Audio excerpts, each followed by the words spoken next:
What's up, everybody? Welcome. Well, today is Nerd Den on Thursday, so we're not going to do lore games tonight. We're just going to be chilling out doing Nerd Den because it's a American holiday, and I think everyone on the team is going to be taking a nice break and chilling out. What's up, guys? How you doing?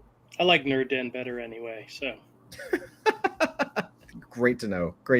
As long as you like Nerd Den, Andrew, That's right. That's the most important part of Nerd Den. It is. Did Andrew have fun? I know. Well, happy. That's the most people don't know, but we actually send Andrew a survey after every single Nerd Den to make sure, and it has one question, and it's just, did Andrew have fun today? And it's either yes or no. I have not been satisfied yet. That's what she said. Have you been talking to my wife again?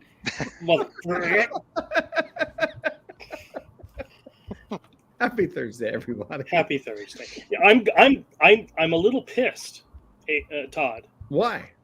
Because this is our Friday routine, and I usually am more relaxed on Friday night because the next day I can sleep in and go to the store. Tomorrow I still have to go to fucking work. Yeah. So you're screwing up my Friday. We want the raw Andrew, the raw Jewism. Well, here, let me take my shirt off and we'll get into this. No, we don't. Todd, I have a question for you. It's a throwback question. Yeah, let's go. Did you know the Comic Geek Speak guys were on YouTube? I had no idea that those guys were on YouTube. Yes. Well, I got the notification. Wednesday was one of their founding members' birthday. It's in my calendar. And I decided to, what the hell, look up the guys and see what they're up to. And I went to their website, and it pointed me towards YouTube. And I was very shocked to see that they had a YouTube account. And I hadn't followed them in a minute because they were originally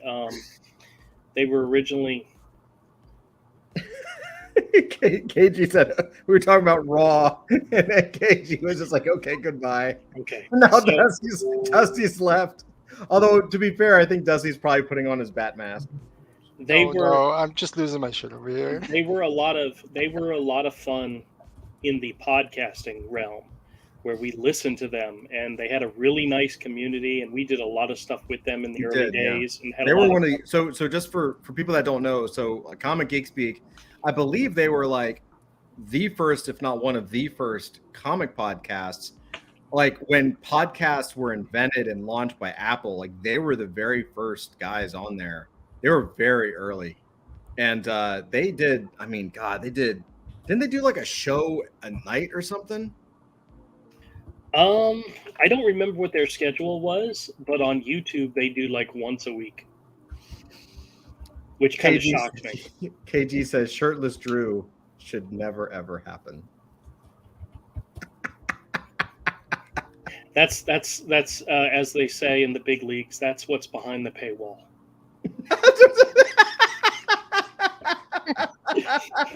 I've been really seriously considering starting. Please tell me you're opening up an OnlyFans account. No, I'm seriously thinking about doing a. You know how they have a subscription on YouTube, where you can sell subscriptions and people can get behind the scenes content and all. Yep. I'm planning on doing that when I reach 5,000 subscribers. So I'm not that far away. It'll be definitely before the end of the year, but I've got to have, exclusive subscriber only content to share. And dun, dun, dun, dun, do, do.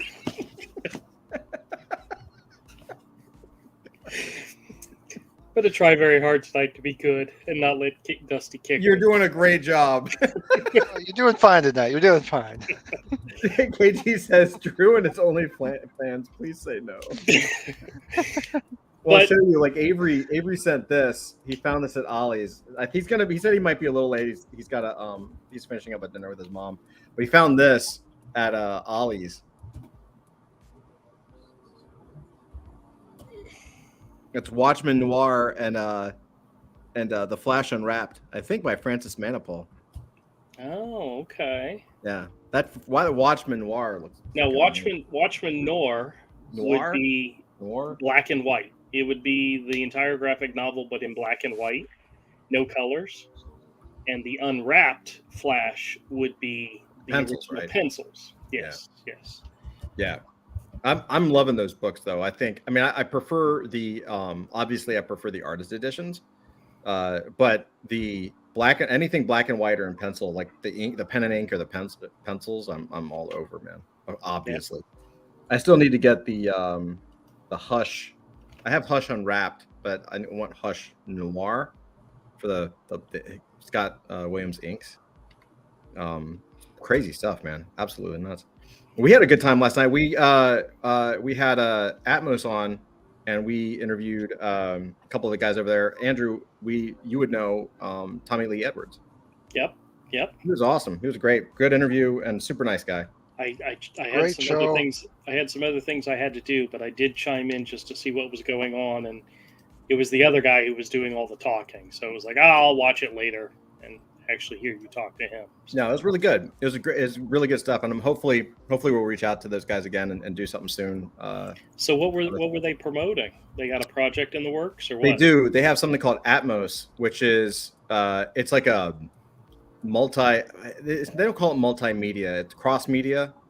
Basically, it's like they started off with a game, but then it's also tied into comics, and so Tommy Lee Edwards is the art director over there now. And so they're actually doing a full comic book line, and they've got like the first 9 books completely like plotted out, and they're on issue number 3 just launched. Yeah. And you can get the digital copies on Amazon. You can buy them on OpenSea as well as NFTs, but you can get the actual digital copies on Amazon. And I think he's doing the covers. I think he did one issue. I'm not really sure. I think he did the covers, and they have another guy. He said that was introduced to him by Matteo Scalera, doing the interiors, but kind of in the same vein of Tommy Lee Edwards. Well, there was. It was so funny that when you mentioned Tommy Lee Edwards, because one of the bundle sets that I got from a trade-in, Jupiter's Legacy, the Jupiter Legacy Requiem, which he did 4 out of the 6 issues, and the person that picked up after him has a very, very similar art style called Matthew Dow Smith. And had you not known that it was a different artist, you would have sworn it was Tommy Lee Edwards. Did all 6 issues, so the guy's really good. Yeah, that's really cool. I like that. I mean, I love that style. Obviously, I have for years. Well, I read that. That collection. It's 6 issues, and turns out it's not the end. There's another Jupiter Legacy. This is a good story. It was good. It was good, but I'm not sure if you've heard. Mark Millar has a new series coming out very soon called Big Game.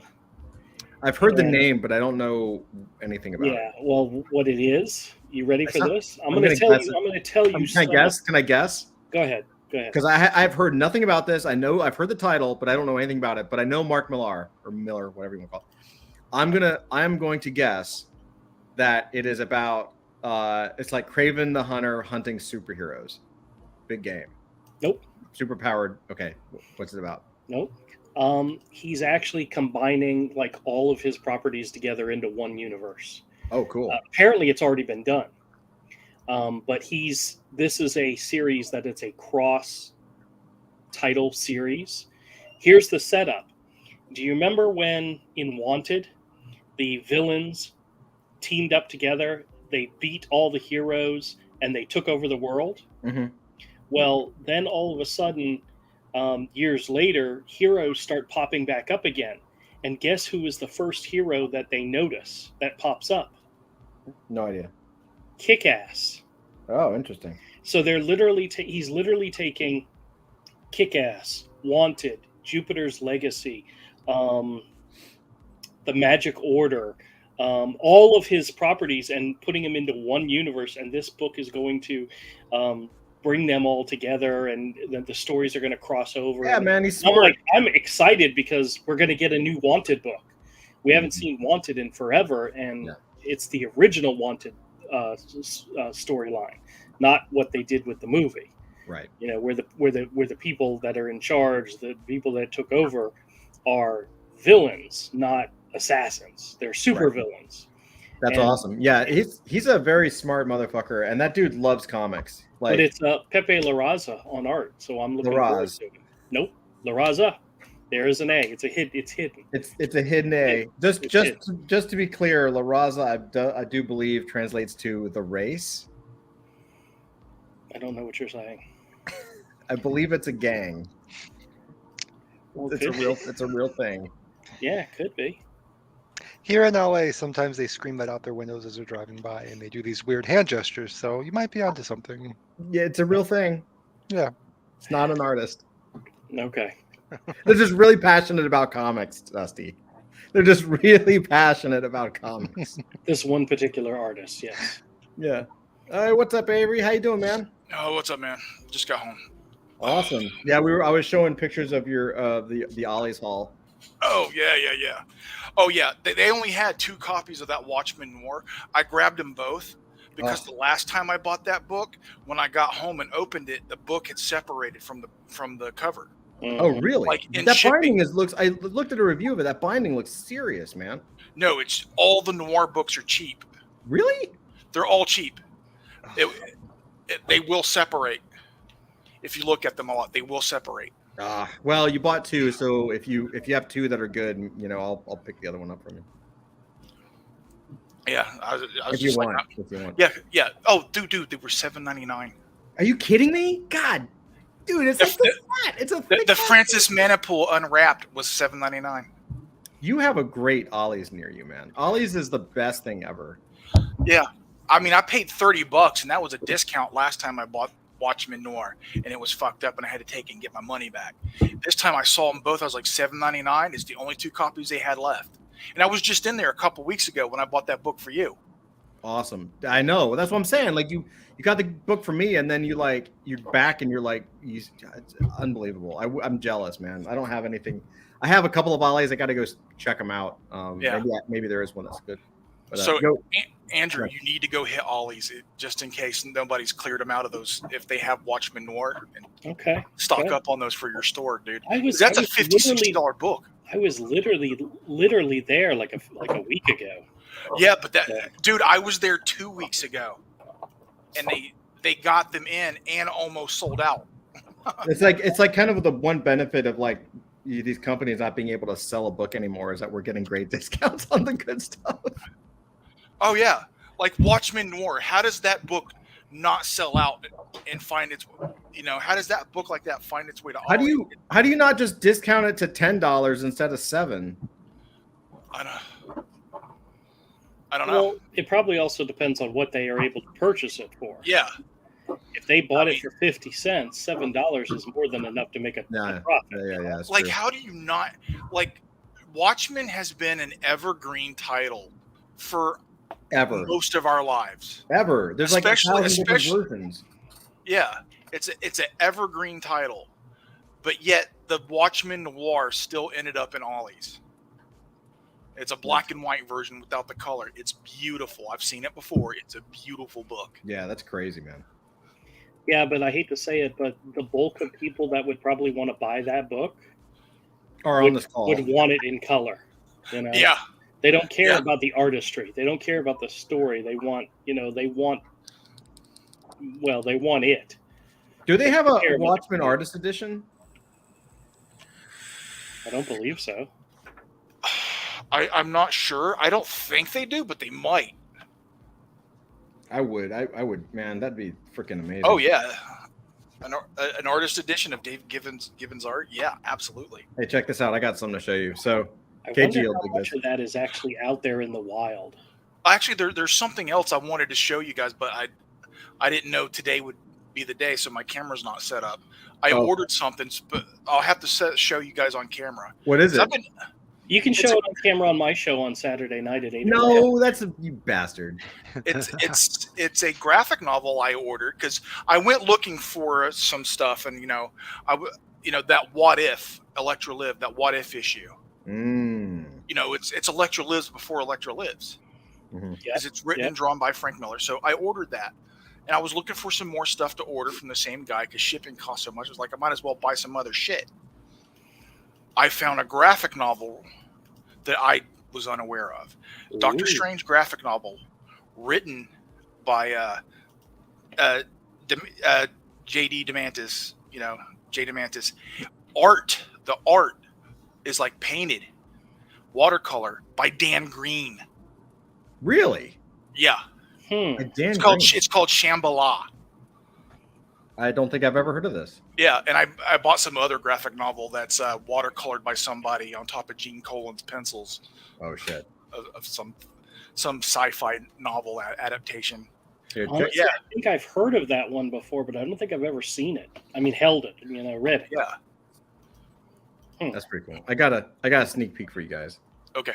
Hold on, let me solo layout. So this is, I printed this out. This is actually, I do these test prints on Bristol, and so this one came out too dark. So this is not going to be used, but I reprinted it because I do my sketches digitally, like my roughs, and then I print it out on Bristol, and then I finish the sketch, and then I ink it, right? So this is not going to be used because the blue line came out to be too dark, but I was like, oh, I can show this on camera at least. So this is actually for Rages. So do you guys remember, did I ever show you the Dead Step sketch? Yeah, you show us the start of it. The start of it, yeah. So basically, I've been working on it, and so Ray just gets the solar mannequin. It's been a while. I owe him that's why one of the reasons why I'm doing everybody not sketches. Like I'm trying to just draw full on illustrations because I owe everybody drawings because I'm so behind. But so this is the sketch, and then I'm going to detail it up and send it to him. But check this out. Oh, nice. That's dope. Yeah, it's so good. Right? Love it. That's really good, Todd. Thank you, man. Haven't we And, seen the original? I even printed the adult fantasy stuff on there. Yeah, I love it. It's Pretty really cool. good, bro. Thank you, man. Yeah, we've seen this before. Yeah. It wasn't finished. I finished the sketch. You didn't show it on stream, but I didn't show it on stream. I finished the sketch and then I put it on Bristol. I And commented tomorrow, it was very Greg Capulish. yeah, it is a little Greg Capullo-ish. Yeah. I Yeah, don't know. that should be inked by me, so it's like really, I really should. That way it get done on time. So not wrong. I'm actually gonna do like an old school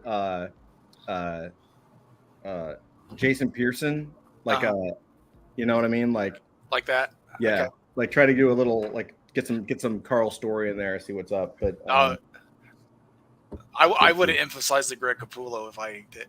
yeah. Maybe I should print it. I could print one out to you and send it. You don't have to print it out to me. Just send me the file. I'll send you there you go. I'll just send you the file. Send you the file when I get a chance. I'll do an ink version of it. Oh hell yeah, that'd be fun. That'd be fun as shit. Maybe we'll force Ray just to choose one.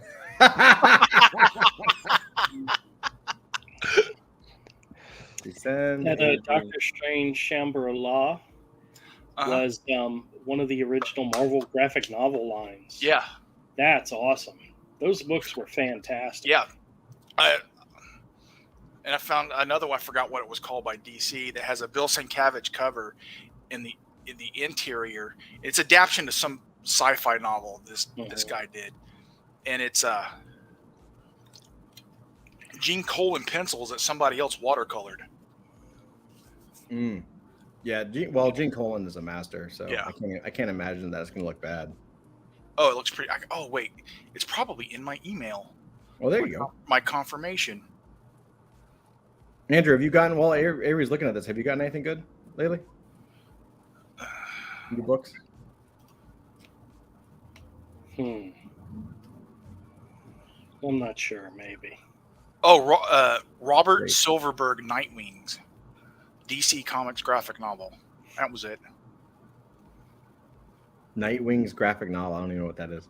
Yeah, it's an adaptation of whoever Robert Silverberg is, one of his novels. Oh, Robert Silverberg is a sci-fi fantasy author who, one of the big names that came out in the 60s and 70s. Well, I found an old graphic novel adaptation of one of his books. I just bought it because I like the artists. All right. Fair enough. I can answer the question. Wait, hold on. KG has a question for Dusty. So, Dusty, has your knowledge of comics increased over the last 2 years? Or do you still just zone out? When it's a little bit more basic, I can start to follow a little bit now, but these guys go pretty deep, and sometimes they start to lose me a little bit. Well, let me ask you this, Dusty. You got a haul from Avery. Like, have you been reading anything? I did, and I've read probably the first 30 pages of Dark Knight Returns. First 20, 30 pages. It's so good.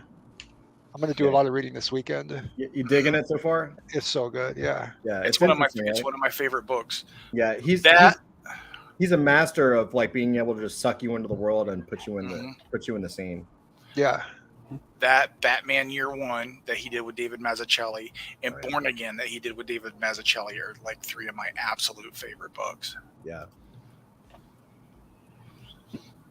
Yeah, by far. I like his more creator-owned stuff with Sin City and stuff like that. I like that too. I like most of what Frank Miller has done in the past. Yeah. Except for Ronin. I skipped Ronin. I don't know why. My all-time favorite work, is did I put it back already? I don't know what I did with it. Yeah, I've got the Batman Year One, of course. But I had I don't know where I put it. Things take time to get back into place when I actually start moving them around. But the Elektra Lives Again. Yeah, I ordered that too. Did you really? Yes. Oh yeah, here it is. Yeah, like if you don't have this book and you like Frank Miller, like this is like, in my opinion, my favorite Frank Miller, Dark Knight for sure. Mm-hmm. Elektra Lives Again, and then like the first 2 chapters of Sin City. Like I don't know what that dude. He was just like trying to draw well. You know what I mean? He was really focused in on the art and the craft, and he just blew it out of the fucking water, man. It's so good. You can't get tired of it. It's impossible to get tired of. It's crazy. Oh yeah, I bought all the Sin City stuff. I loved it. And the other thing too that's interesting is in we talked about this before, but he I don't remember what he does, but he in because I've got the Sin City Artist Edition book, so you can actually see the original pages. Yeah. And his ink, the black of his ink is perfectly smooth black, like it's really deep, and it's not splotchy at all. And he said that he mixes, I think it was like Pelican ink, and I can't remember the other one. He mixes like 2 different inks. Because one is fluid and the other has a deepness, like a thickness. Is it Winsor Newton? Yeah, no, I think it was Kohinoor actually. Okay.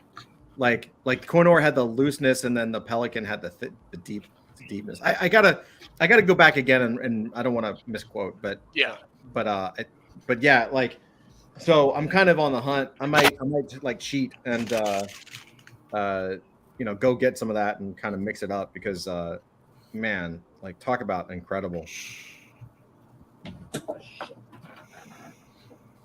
How you doing, Andrew? Good. Have you gotten any of your books back from grading?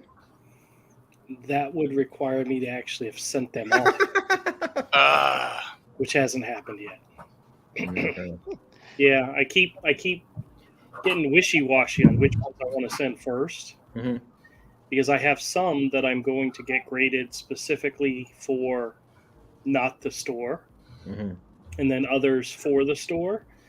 And if I stack up on the ones not for the store, that means there's no return on them.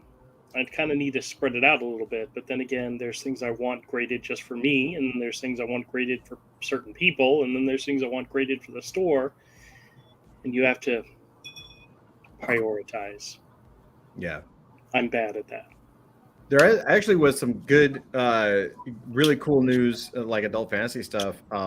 Zach sent me a freaking email yesterday. It was like, oh yeah, the second draft is done. So that's freaking nice. Awesome. That's awesome. Yeah. Sorry it took so long, guys. No way, man. You wrote a novel in a matter of a few months. Shut up. Yeah, right? I'm sorry. Yeah, sorry. It's my 15th novel. My bad. Sorry. Dude, you did. That's great. It's fantastic. It's amazing. I'm not impressed. Look how patient. Such a dick. Thank you, Drew, for crushing my hopes. And I'm keeping you humble, man. I'm keeping you humble. well, anyway, I got some stuff to share if you guys want to see it. Yeah, let's Yeah. go.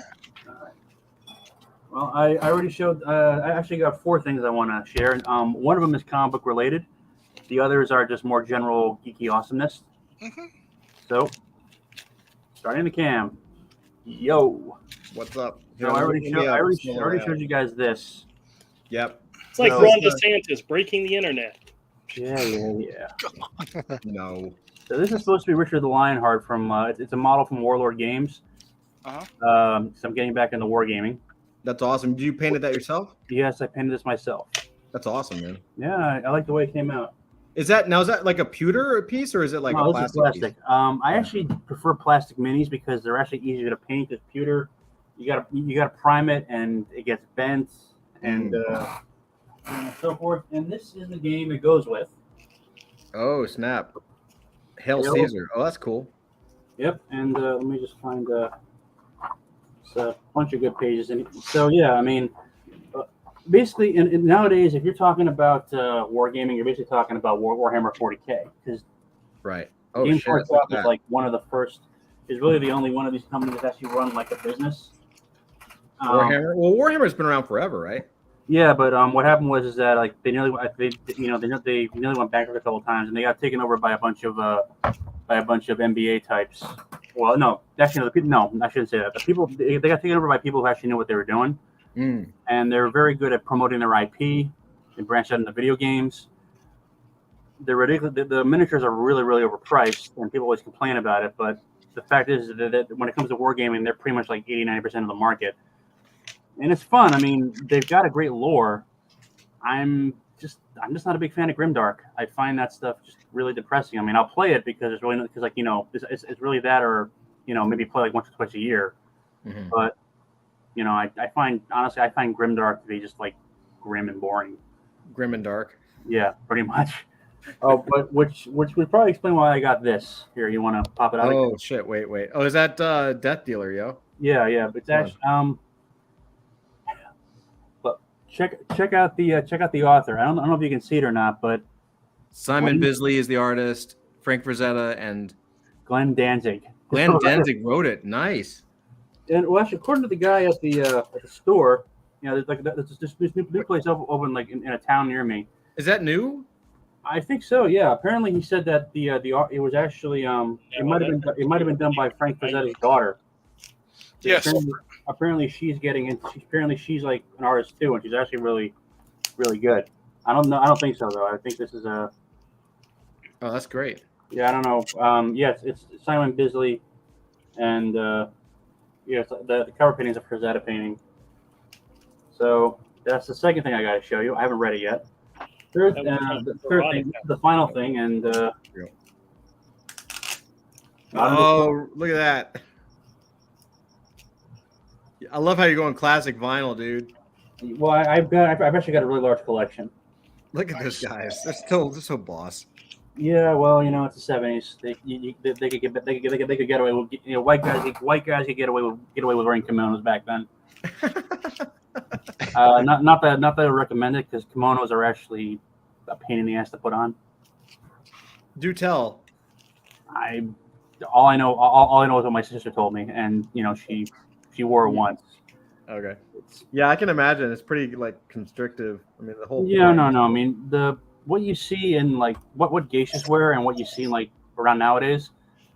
I mean, is like that was like basically the really formal styles survived because that's what people like.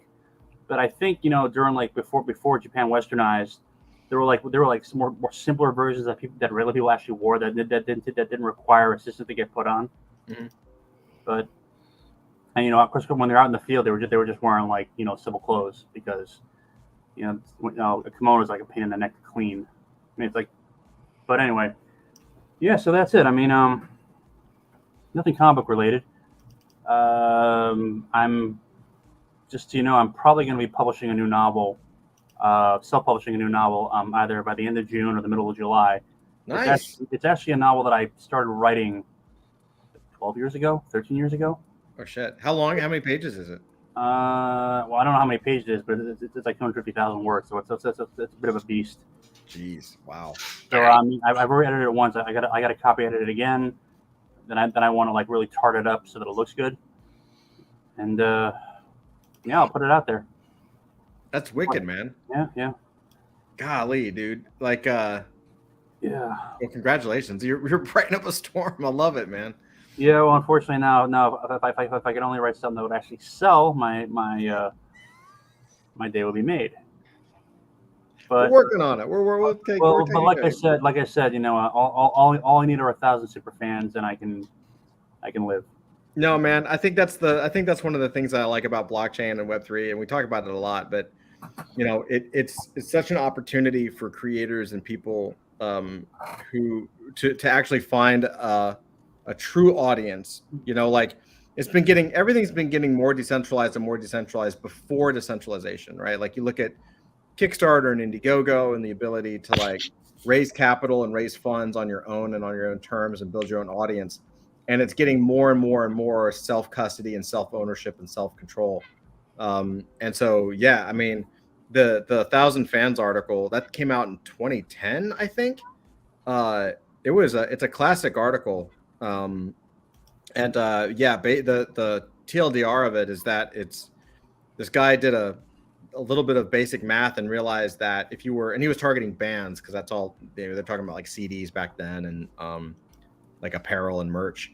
But he did some basic math and realized that if you were a musician, especially in the online digital age, and you could get 1,000, if you could build an audience of 1,000 true fans, so that's what the article is called, 1,000 true fans.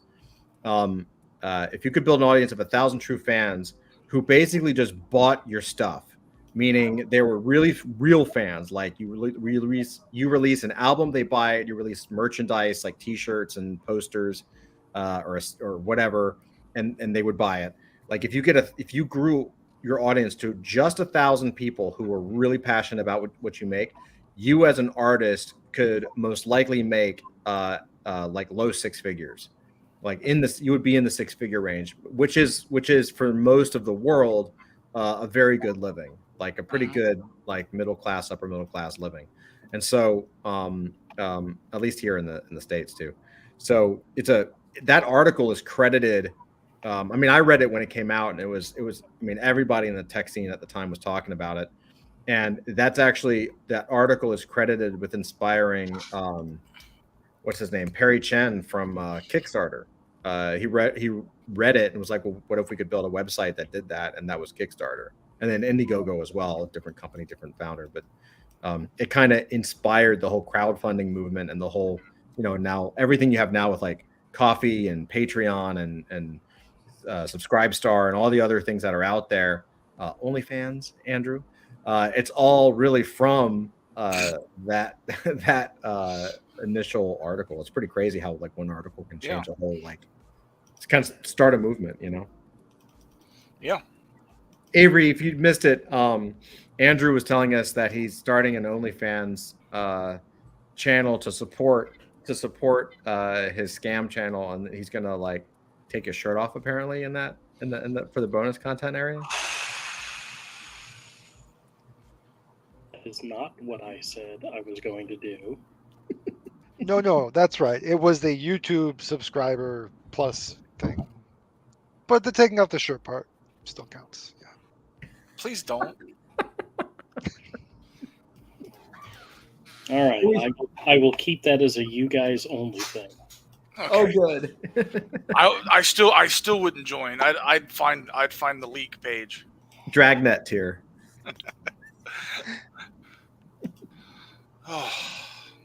Oh man. So I'm working on something kind of new. What's that?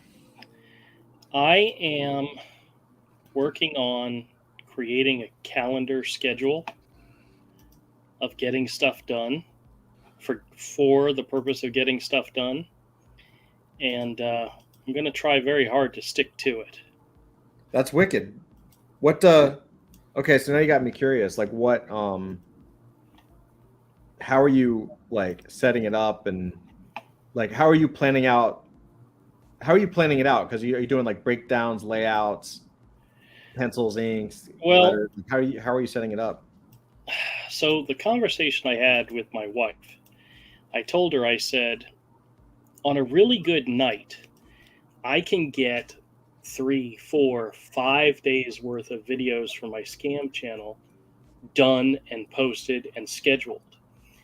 And then I could literally screw off for the rest of the week, as long as I made sure at some point I stopped and created more videos for the next week. So my plan is to dedicate 1 or 2 nights a week just to creating the next week's worth of videos, freeing me up to work on other important projects. Because what ends up happening is I get so involved in creating the videos for my scam channel that I have no time for anything else. Mm-hmm. And one of the things that kind of killed me is the realization that I've been doing these sketch drawing videos with my scam channel, Mm-hmm. where I take an older video that's no longer available on the channel and adding a scam video to it.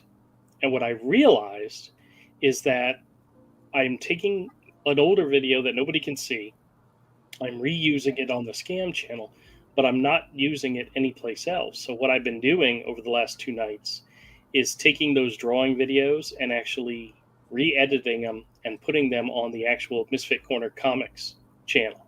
Oh, cool. So there's 2 versions of the videos. There's of the drawing. There's one with a scam call attached to it, and then there's another one where it's just music playing or whatever on the actual, because I'm supposed to be moving the videos that I want to keep from my channel to the other channel. Mm-hmm. And I've been very slacked in doing that. So now I've kind of committed to, if I reuse a video that's no longer available as a scam channel video, I need to also put it on Misfit Corner Comics for those fans, those 50 fans. There's 50 fans. That's awesome, man. Like I'm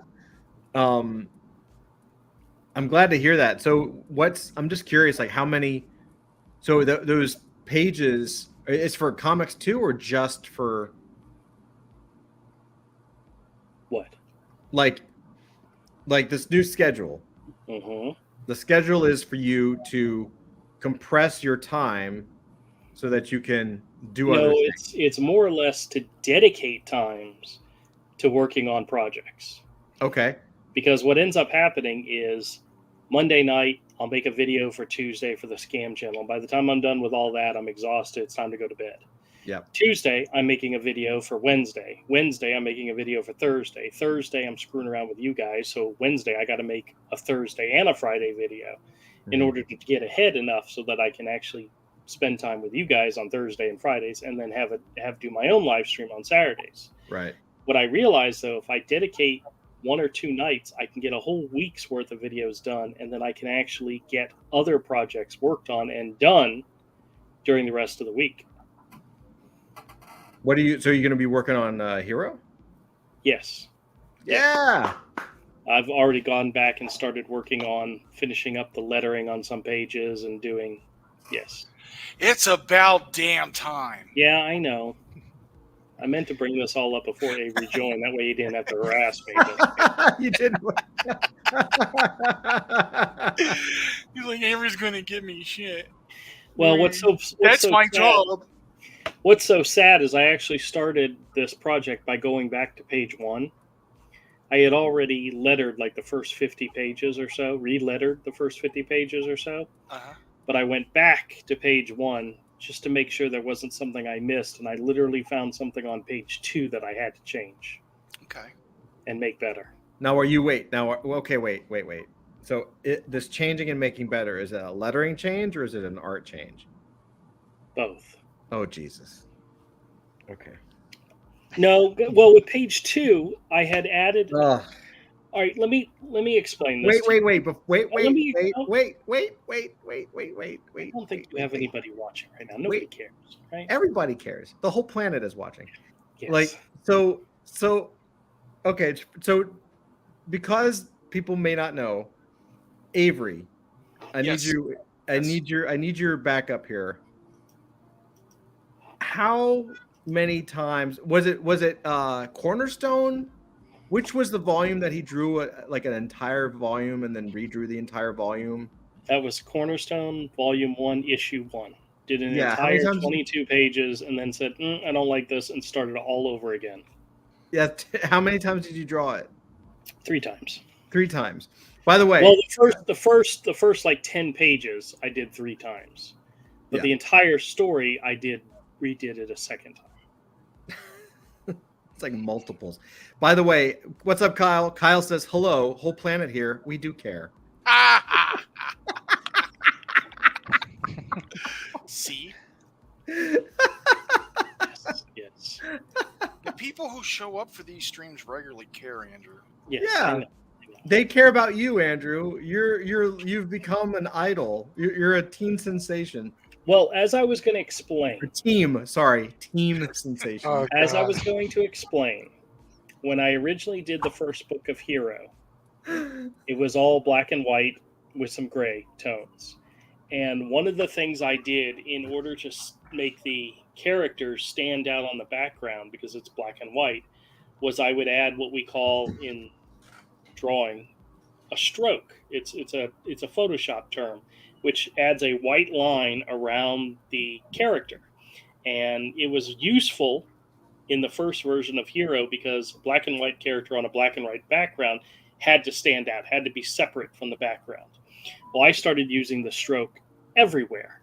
So all the characters had a white line around them on the background. Well, when Avery did the color pages, the stroke became no longer necessary because there was a distinct separation between the foreground characters and the backgrounds.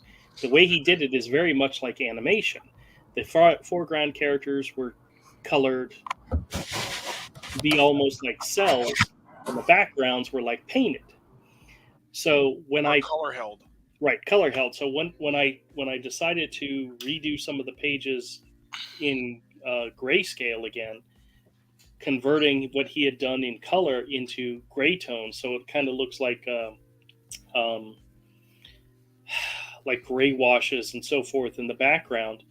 The strokes were absolutely no longer necessary because the foreground characters stood out without the strokes. So that's one of the things that I've been doing artistically is removing the stroke lines. Yes, the stroke lines from several of the pages because they're no longer necessary. The art stands out better without them. Is that a digital job or is that you have to do physical? Well, Avery will tell you later on in the process, I got better at it, and literally turning off the stroke is you just press a button and the stroke disappears. But in some of the earlier pages, I didn't know what I was doing, and the strokes are actually flattened on the image. Yeah. Oh. So to clean them up, it takes a little bit longer. Because you got to draw. You're actually drawing in the. No, they're flattened on the layer that the character's in. Luckily, most of Hero is drawn with the characters and backgrounds on separate layers. They're separate images, which makes coloring certain things and doing color holds for backgrounds way easier. especially because the backgrounds were completely separate, and you could, and it would still work. Yeah. But some of if I could, maybe I'll show you guys. Yeah, show it, show and tell. It's easier to see it than to talk about it.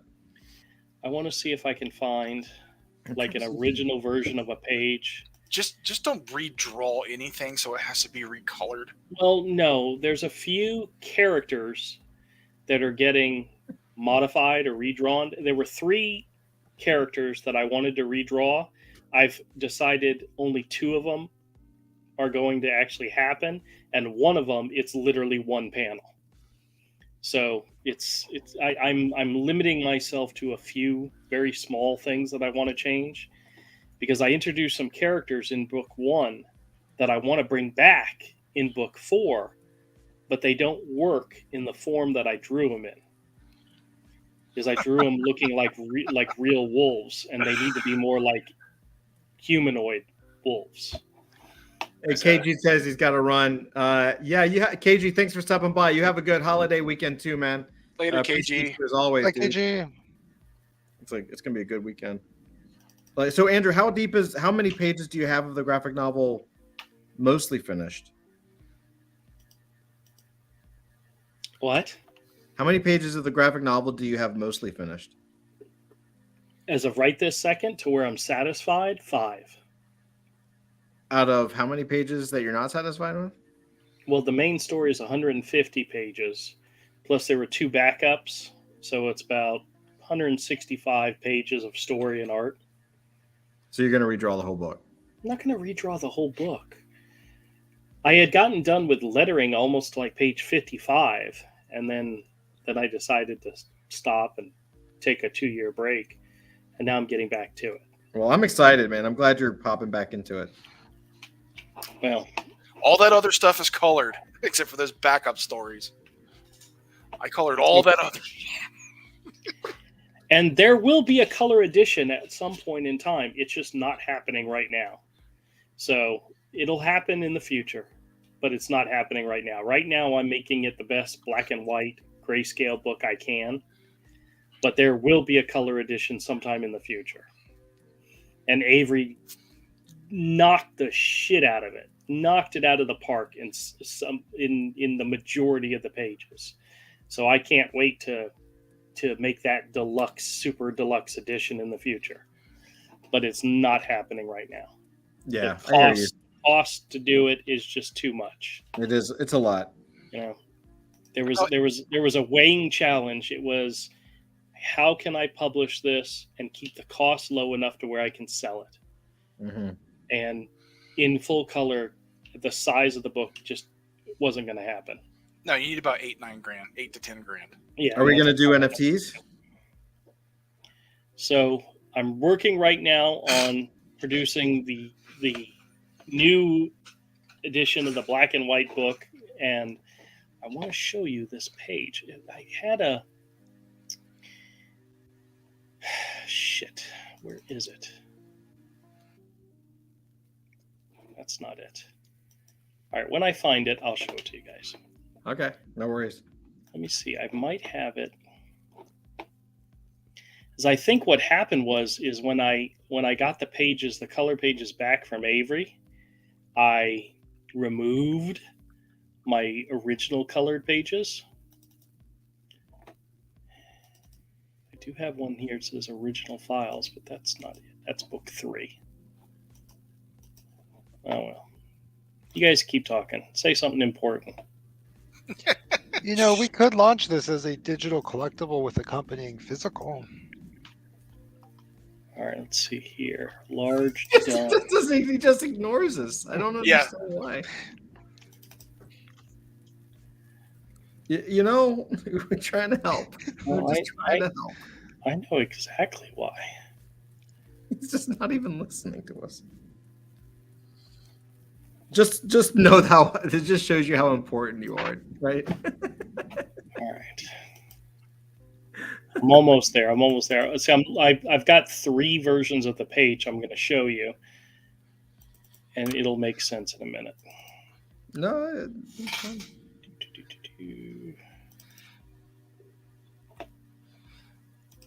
All right. Oops.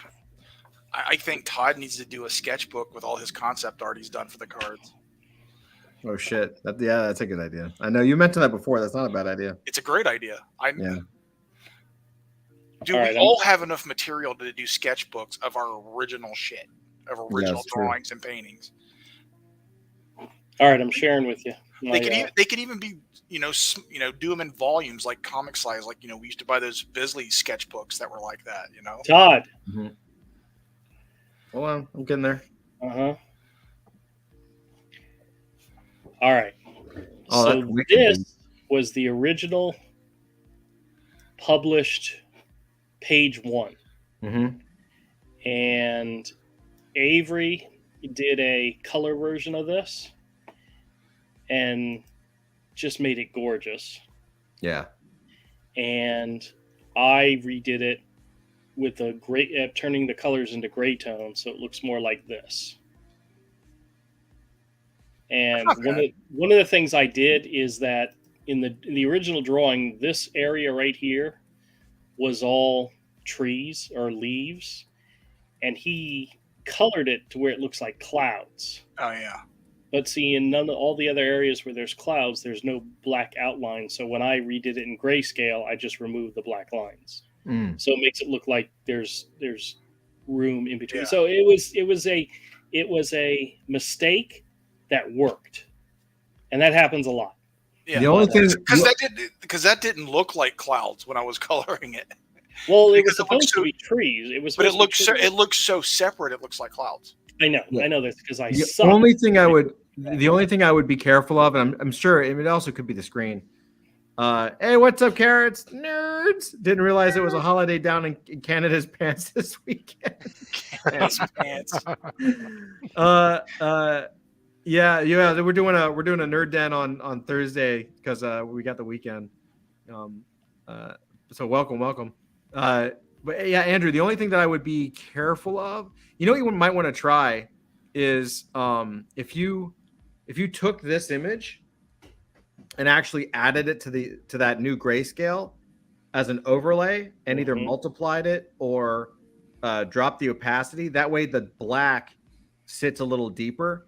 The only thing that I would be worried about on that other one is that it could be a little washed out when it gets to print, right? Because you're losing kind of like the deep blacks a little bit. Like you could drop out the white, overlay it, and then you basically have like a wash with like dark ink lines on top of it, and it would look sick, in my opinion. Because that looks so cool. You know what I mean? Yeah, if you just popped it over.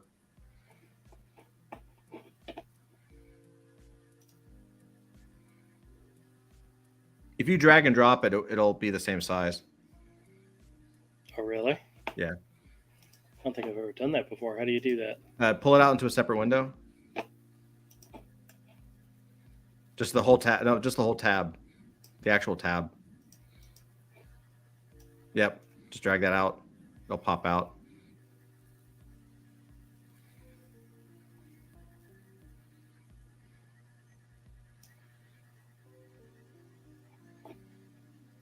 Oh, it just moved it. Just drag it to your like an other area. Just pull it out. Yeah. I don't know what you mean by pull it out. I've never heard that expression before in my life. Well, you can. I wish I could do this for you. Here, let me. I can't do this on Zoom. I can take your control of your computer. Because you can. Here, I'll show you. Let me open Photoshop real quick. We'll do a little thing. Wish you could share the images with me. I could do it really quick. We can see how it looks. No, it's all right. I know what you're asking me to do. I just don't know how to do this shortcut way of doing it. Yeah, I just pull it out and then like pop out the window and then hit Option, Command, and drag. You can try actually click on the image and do Option, Command, because you should see two little arrows, and then you can click and drag it to that center your other thing, and it'll float on there and it'll be perfect. I don't even understand how he has his Photoshop set up, dude. Yeah, it's a little different. It looks weird. Yeah, but see how already like you can kind of see like the black is a little bit like more.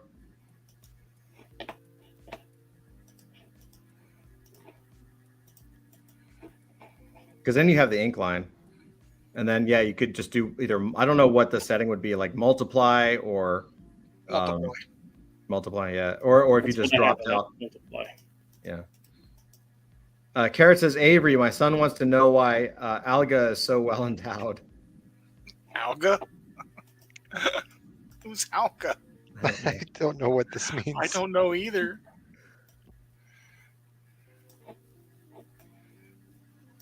These aren't the same sizes, so I'll have to play with it. But I know what you're asking about. But yeah, we see how like I know it's off right now, but you see how it's like already the blacks are a little more like it sets it up a little bit more. You know, I just don't want to lose your personally. I just don't want to lose your ink line.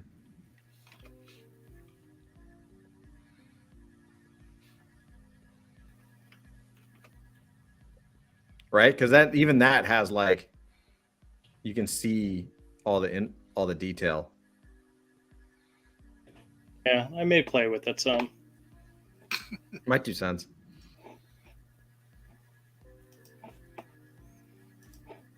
Because your inks on that book are fucking incredible, and then Avery's colors are freaking incredible. Like, you guys did a great job.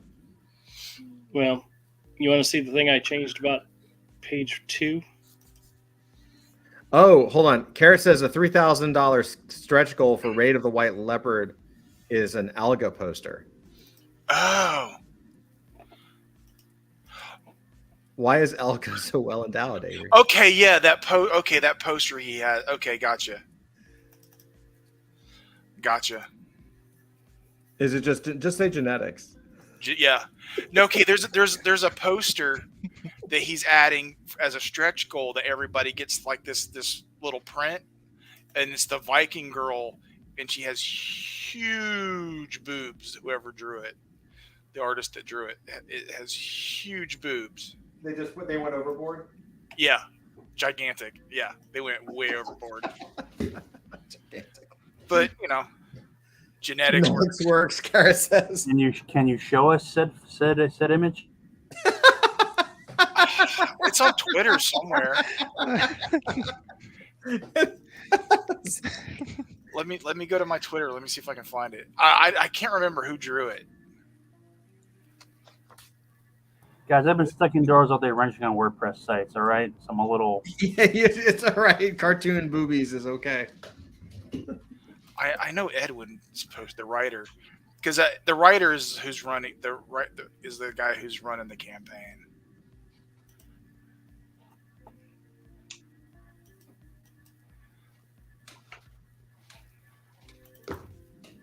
He hired me. He hired everybody. Where is it? I know I've seen this image. It's causing a stir in the Carrot's household, he says. Oh my god.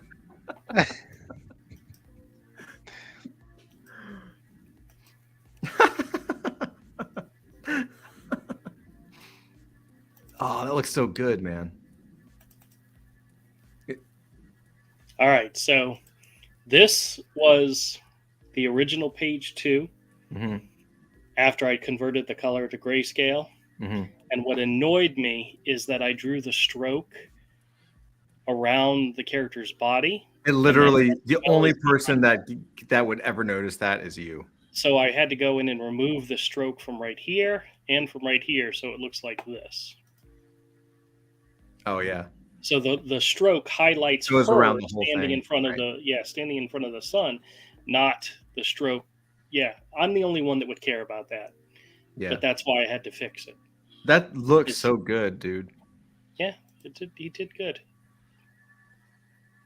Wow. What's so funny is when I read the original page of her, she was topless. She wasn't wearing any clothes. Well, why'd you change it, Andrew? Because she's the mom. I gave her a little bit more respect. Wait. She was naked in the original version? Mm-hmm. Oh, so you just put new clothes on her? Yeah. No, I colored it. Yeah, but I drew it, of course. But originally she was standing there. Just bare fur. Without clothes on, yeah. Just fur. Yeah. Just naked, naughty furries. She wasn't naughty. Avery's sharing something. Hold on. Yeah, I'm sharing that image. We want to see more. Definitely want to see more Hero in a second.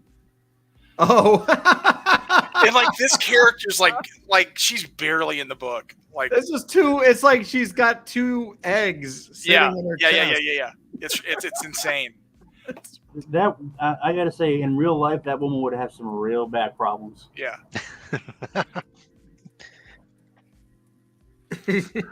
I don't know, man. I don't want to say anything. But back to Raid of the White Leopard, please. It's the Dolly Parton effect, right? Yeah. It does look like it's like it is. I mean, to me, it's like she's got 2 hard-boiled eggs sitting on her chest. Yeah. They're it's just insane. I think that's what this guy's known for. Oh, okay. Is that? Well, it definitely got the attention of Carrot's son. Yeah. Sorry. I have no control. That's hilarious. Wow, that is massive. How's the campaign doing, by the way? I don't know. It's funded. He reached funding goal.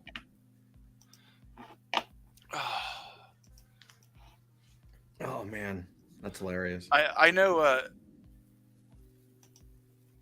Lost Pages 3 is about to hit 35 or 36,000 something. Wow. Raid is at 1626. Yep, 1626. Excellent. Carrot says my son is going to get a summer job now, I guess.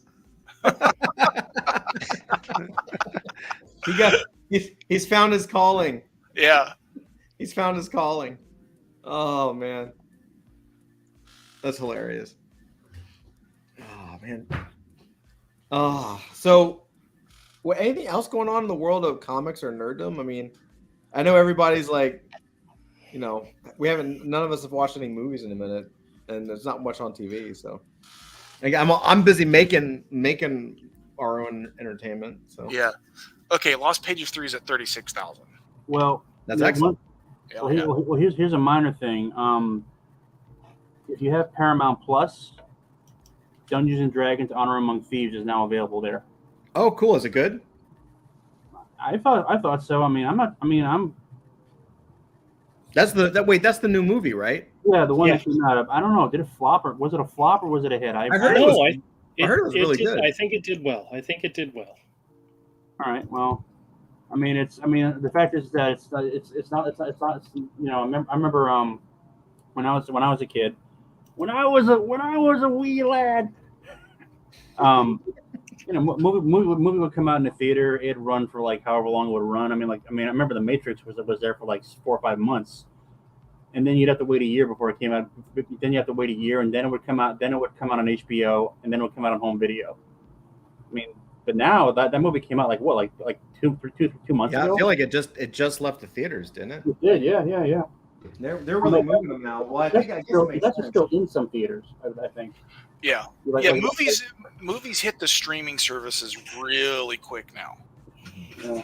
Oh, I was trying to remember what movie we went and saw this week. It's already left out of my mind, but we went and saw Fast X. How was it? It was good. We enjoyed it. It was good. You've seen every single one, right? Of course, yeah. Is it just me, or can Vin Diesel not get any work outside of the Fast and Furious franchise? Well, I mean, he was the voice of Groot. Yeah.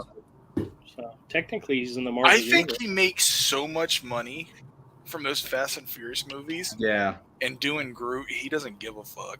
Well, I know that. I mean, that's the thing, though. You know, he was actually a pretty. You know, he's actually a really good actor. You know, in like a lot of his earlier stuff. I mean, he did. He was in Saving Private Ryan. He was Riddick. And that was a nice movie. And No. I know for years he's been trying to get like a Hannibal movie. You know, like the Carthaginian General Hannibal who crossed the. Shit! I got paint all over my face now. Gold paint tastes like ass. Don't ask. Anyway, so no, I know he was trying to get like a Carthaginian. Jeez, now I'm smelling it in my nostrils. Smells like ammonia. Anyway, he spent years like trying to get a lot like a Hannibal movie done, like Hannibal crossing the Alps fighting the Romans. I don't know whatever happened, what came of it. I mean, I think this is around the time when they were doing Spartacus on Stars, and that was like when like the networks were like going like right up to the very edge of pornography. Mm. I mean, the only thing they weren't showing basically was the money shots afterwards. I love that Spartacus show. It was really good. Yeah. I loved it. As a history buff, it actually was kind of accurate in a lot of ways. You know, as far as gladiators go, but yeah, I don't think it was just a little. They really went over the top, but That's why I like it. It's over the top. That's what I want. Yeah. All right. It definitely had one thing going for it. What? Naked Lucy Lawless. You. Well, yeah, obviously. Lucy Lawless was naked in it. Oh, dude, she Yeah. looked. Oh Dude, yeah, a those lot. first couple of seasons. Ooh, she looked bad as shit. She looked good, boy. You know what? And unfortunately, the guy who played Spartacus died. Yeah, Very young. yeah. They replaced him for the third season. Yeah, They had a recast. They had to. Well, okay, they did like 1 or 2 seasons with him. Then they did a season that's an entire flashback season before he arrived there at that at before he about the people before him. And then they came back with a new actor playing Spartacus because the first guy died. Well, I guess they didn't have really a choice. Yeah. He had cancer, I think. Yeah. But no, it was an okay show. I mean, look, you know, It HBO, looked like a comic book, dude. You know the things about the 300 movie that look like the comic that make it look kind of like yeah. same thing. They did Well, the same kind of shit. Well, I think they were trying to cash in on the on 300 because if you remember Yeah, at that, sure. at that time there was a whole run of like old fashioned sword and sandal movies like Gladiator, Centurion, a bunch of others. Yeah. And, that was part of that trend. It's right around the same time that vampires were having their moment in the sun. No pun Yeah, intended. and it's produced by Sam Raimi. Oh well, there you go. That makes sense. Hey, did I tell you I saw Sam Raimi at MegaCon? I think I told you that story, right? Yes. No, did you? I think so. Yeah. I can tell you again if you want to hear it, but Yeah. Oh. all right. Well, I went to MegaCon earlier this year. I got into 2 panels. The first one was the National Lampoon Vacation reunion, which was interesting. The second one was the Sam Raimi interview, which was like right after that. He's like a really, really down to earth guy. I mean, not what you'd expect from like a big time Hollywood director. God damn it. He probably doesn't consider himself to be like a big time Hollywood director either. You know what I mean? Like, yeah, but so they no, they were asking him because like there's another Evil Dead movie coming out, without Bruce Campbell, which Rise. why? Yeah, why? But, Yeah, I saw it. Watch it when it's on a streaming service of your choice. Yeah, but it's got some good gore. That's about it. Well, he was talking about the early days when it was getting started, and like how like one of his first movies was just like really, really bad, and he didn't really realize it until he'd gone into the theater to see it, and he literally like crept out before the credits rolled because he knew that the people were gonna rip him for it, stuff like that. He was like I said, a real down to earth kind of guy. I liked him. Yeah. It's like compare that to like the Vacation panel where they had Chevy Chase. Mm-hmm. Yes, I've heard stories about Chevy Chase. Yes, he really is an asshole, and he does. And the thing about it that's admirable, he doesn't try to hide it anymore. Was he? So he was a dick on the panel too. Pretty much, yeah. I mean, he not like overtly, but you kind of seem like he was really trying to hold himself back from like just like people like because the thing is the way these panels work now, at least the one I saw, is that back in the day they would call people up and you could just ask anything. Now the moderators like basically keep like their hand on the back of the neck of everything because and all the questions are like really inane like what's your favorite movie, what advice can you give to someone starting out in comic books, movies, blah blah blah blah blah. What was it like working with so and so? And they always say, "Oh, working with so and so was awesome," even though they might actually hit that other guy's guts, it's not like what it was. I mean, back in the when I first started going to cons, you could basically ask them anything, mm-hmm. and they would answer, or they would tell you to go fuck off, or they would answer then tell you to go fuck off. But now it's just like it's all prepackaged, because the last thing the cons want is to upset the stars because they might not come back next year. Yeah, well, that's why they get away with being dickheads, man, because it's like they get to kind of just like, I don't know, walk all over it because people want to be close to them and get, you know. Well, like I said, in an earlier live stream, I think in about 20 years' time, AI is going to get to the point where you're not going to need actual flesh and blood actors anymore for most things.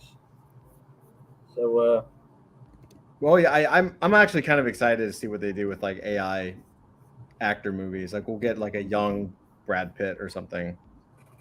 You know? maybe.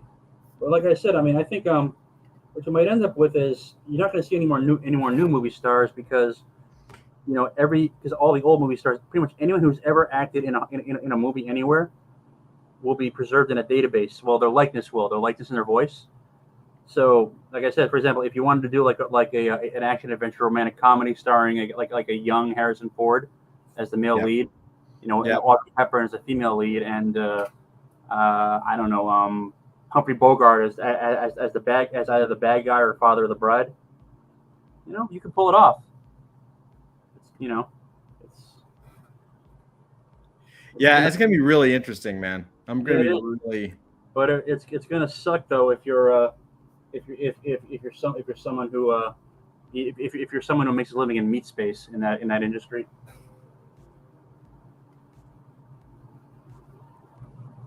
And you guys know what meat space means, right? Yeah, real world stuff. Yeah. Let's see. Meat space. Yeah. All right. See, I'm trying to. Oh, also, my governor announced his run for the. Anyway, I'm not going to get into that. No politics. Yeah. Yeah, no politics. So, Todd. Yo. Heroes Con. You want to talk about that a little bit? Heroes Con. I think we're going to have a fun time. You're a con. I think we're gonna have a blast, man. I'm actually very excited by Heroes Con. I love it. It's my favorite convention. I really like. I mean, I kind of, the fact that it's right down the street from you. Yeah. Well, we grew up in here with Heroes Con. Really, that was kind of like our convention, and then New York Comic Con kind of took over, of course. And we went to New York Comic Con for years and years and years. But I don't know, like coming back and going to Heroes Con last year for the first time ever. Well, for the first time in a long ass time. And it was like the 40th year anniversary or something. It was like big enough. It wasn't massive. Like it wasn't like New York Comic Con, but it was better because it was two things. It was comics and comic artists. And that's it. It might be, and correct me if I'm wrong, Andrew, is there a bigger show that is like actually old school, like an actual comic convention, like comics and comic artists? I don't think so. I know I hear a lot about Seattle and C2E2, but I've never been to either of those shows. Emerald City in Seattle are kind of comic book shows, so I'm not sure. Yeah, because so many others have become multimedia events. Right. Well, that's the thing. Is like New York Comic Con and San Diego are cool. I mean, I have no problem with them, but they're also very like,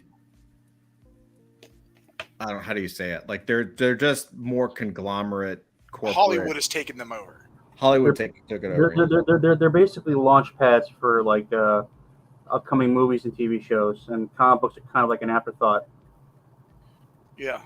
Yeah. I mean, because at least that's how it was at NYCC last time I went. I wish we could have gone to San Diego Comic Con in like the very late 80s, early 90s. Oh man, yeah, that would have been insane. Like, by the time I got there, it was already like a carnival. It was too late. Yeah. I mean, it's kind of cool. You're walking down the street and you bump into Guillermo del Toro or something. Yeah. He was like, I bumped into him while he was eating a fish taco. The very first year I ever went to near NYCC. It was like really the last year before it like really blew up. Mm-hmm. And I remember you could actually buy a ticket the day of. I bought my tickets beforehand, but there were people walking up and they had tickets for sale. Yeah. There was an actual ticketing booth. Yeah. You could just walk up and buy a ticket for the day, and yeah, that was it. And then like within a couple of years, if you didn't order 6 months in advance, good luck. You'd be paying a scalper like hundreds of a lot of money just to get in. Yeah. And Go ahead. Sorry. Like the last year I went. This is like the summer before my move. I got there like 2 hours before the doors opened, and I don't know if like the Javits Center is actually not that big, so like the line stretched from the block around the block and back again. It took me like 4 hours to get in there. Like the actual floor was open from about like 9 a.m. to 5 p.m. I got in at like 1:30, so I had maybe 3.5 hours to actually look around. I felt kind of cheated. I felt really bad for a lot of the parents who were standing in line with their kids. Yeah, they actually just made it bigger. Dusty and I went for New York for NFT NYC. Where Artist Alley used to be is now a 4-story building. Oh, no kidding. Yeah, so it's a brand new building. So they extend the convention. It's actually pretty nice in there. Yeah. It's more for like halls, a lot of halls. My dad. Andrew, wait, Andrew, what's wrong? What's wrong, Andrew? I don't want to say. Just say. They have for Heroes Con. They have featured guests, Indie Island, and Artist Alley listing. Mm-hmm. The Artist Alley listings have everybody's pronouns. It's all right. Ugh. We'll keep that for another time. Hey Todd, you remember that Dragon Con? Del Toro was there before he was a big shot with Mimic. Yeah, we saw Mimic months before it came out. Months. Mm-hmm. I remember that. That was a lot of fun. That was the Tyson fight, the ear-biting fight. Yeah. We were in Atlanta. So long ago, man. And that's before Del Toro was a big shot, man. Mimic was his first big American hit. Was it with Mimic? Yeah, that's right. Mimic was his first. It was hit. Mimic. Yeah. We got free tickets to go see it, and we almost didn't go because everybody wanted to watch the Tyson fight. And the Tyson fight ended rather quickly. So we said, what the hell, let's go to the movie. Yeah. You saw both. I saw that on pay-per-view with my dad, way back in the day. We actually dropped money to watch that. It was over before it started practically. Yeah. Yeah. We never paid for it. We would just find someone who paid for it, go to the restaurant or whatever and watch it, and it was over in like 13 seconds. Yeah. It was interesting. My dad used to work for the city of New York, like back in the 70s. And he told us when we told him about how the Javits Center when it was built.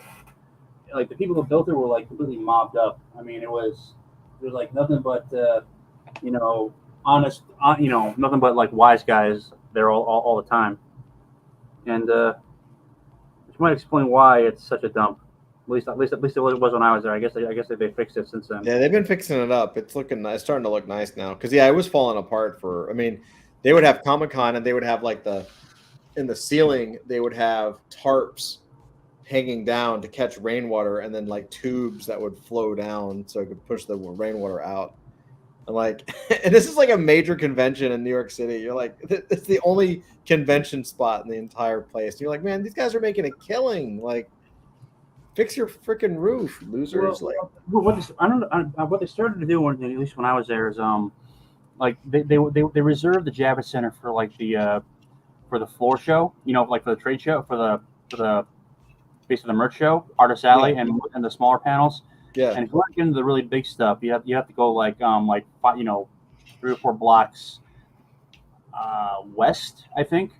And because the big panels were being held like the Hammerstein Ballroom, the Schubert Theater, all these venues in Midtown. So the con was spread out all over Midtown Manhattan. Mm-hmm. I honestly, I never really went to the panels when I was there because the lines were just ridiculous. I think the last, but I always just went to the floor because I like to watch the cosplayers. Yeah, I'm this year. I think Heroes Con is a dangerous show for me because like it has everything I actually like. Here New York Con was actually fairly fun to go to and easy to go to because I'd never really bought much. I didn't really have to worry about it too much. Heroes Con is dangerous. So I think this year, I don't know, I either may pay Andrew or just follow his coattails because Andrew has a superpower of being able to find all the good comics and stuff. But I'm gonna try. I think I'm gonna try to actually like for the first time like go and dive in and try to get a bunch of books to fill in my collection. Like I'm kind of jonesing now for those early Savage Dragons, and I thought about buying the new book that came out, like the Ultimate book or whatever, but I kind of just want the comics. So I'm gonna try to get some early Savage Dragons, some of those early Spawns. I don't have any of those anymore. I'm gonna try to get all like a bunch of early stuff. A lot of those, there's a lot of really. Sorry, Zach, really quick. Like they're actually coming out like so. Like Savage Dragon Volume 1 just came out, like a re-release, like the first like 20 issues or something, and they also released like a compendium omnibus thing of Cyberforce, like the entire Cyberforce run. Cool. Which is pretty cool. Wait, is Spawn still being produced? Yeah. I mean, I assume McFarlane's not drawing it anymore, but no, he writes it. He writes all the issues. Because I used to love his art back in the day. I mean, he was like one of those guys, who really like just like they just put so much detail into what they did. Yeah. I mean, the downside, of course, is that it took him forever to put anything out because it just took so long to draw. But when it did come out, it was just beautiful. Yeah, he was an auteur for sure. I mean, he still is. He's still the same guy, but yeah, like Spawn. I don't know what issue they're up to now. Do you know, Avery? Like 3? It's over 300. It's 330 or something now. Something like that. I feel like 300 was just celebrated, but I know they're beyond it now. Spawn. I'm gonna have to look this up. New Spawn. Let's see how many issues. 341. Is it 341? I think they're currently It's up there. It's up there. Is it really almost up to 350? Really? Yeah, 341 is the latest Spawn. Jeez. That's insane to me. 300. I still can't believe that he is now with Spawn where he started drawing Spider-Man. Yeah. Like past it, basically. Like yeah, for as long as because I feel like when Todd McFarlane started drawing Spider-Man had already was old. Like it had already been out for decades, But I mean, that's a crazy thing to think about where you're like, yeah, I'm actually passing. Like Spawn is literally in the realm of Spider-Man in terms of content, not popularity, but content for sure. Yeah. I wish I had more of the books Ashley Wood did, the Hellspawn books. What's that? Ashley Wood did a bunch of like Hellspawns for it.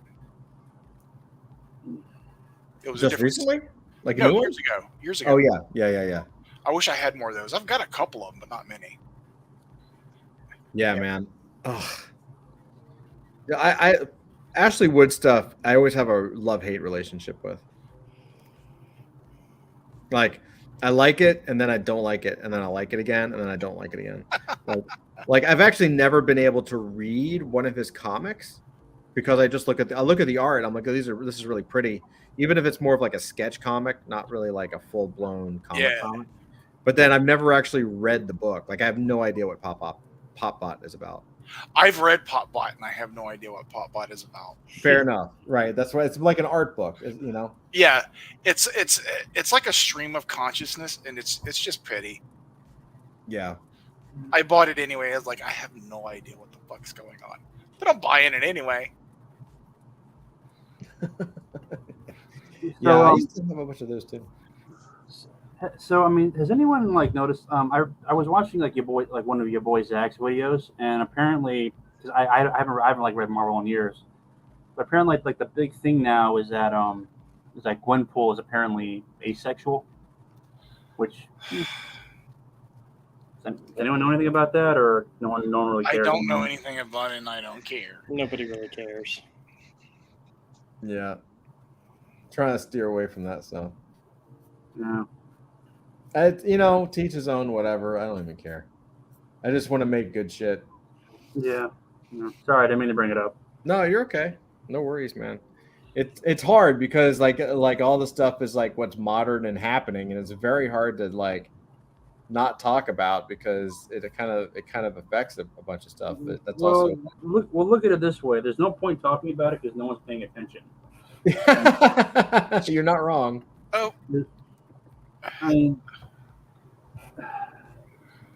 dude, somebody's charging $312 for that hardback Ashley Wood Hellspawn. Share it. Put it on screen.